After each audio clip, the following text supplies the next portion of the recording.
Hello, આજે આપણે શતાવરીની ખાસ વાત કરીશું. શતાવરી બહેનોની ખાસ મિત્ર કહેવામાં આવે છે, એમની સખી કહેવામાં આવે છે. એની તાસીર બહુ ઠંડી છે. તો બહેનોને હોર્મોન્સનો પ્રોબ્લેમ રહેતો હોય, અથવા વારંવાર મૂડ બદલાઈ જતું હોય, અથવા થાક લાગી જતો હોય, રાત્રે ઊંઘની સમસ્યા રહેતી હોય, એમને રાત્રે 1 ગ્લાસ દૂધ ગરમ કરવાનું અને એમાં અડધું ચમચી જેટલી શતાવરી નાખવાની છે.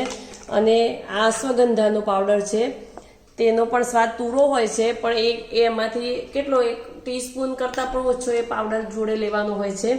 તો એના એટલા બધા ગુણ છે કે તમને રાત્રે ઊંઘ પણ આવશે અને તમારું શરીર એકદમ નસો તમને દુખતી હશે તો એકદમ રિલેક્સ થઈ જવાની છે. હું પણ આનું રોજ સેવન કરું છું. આને હું બજારમાંથી લાવી અને એની ચિપ્સ વાટી અને એને મિક્સચરમાં પાવડર આવો બનાવી દેવાનો છે તમારે.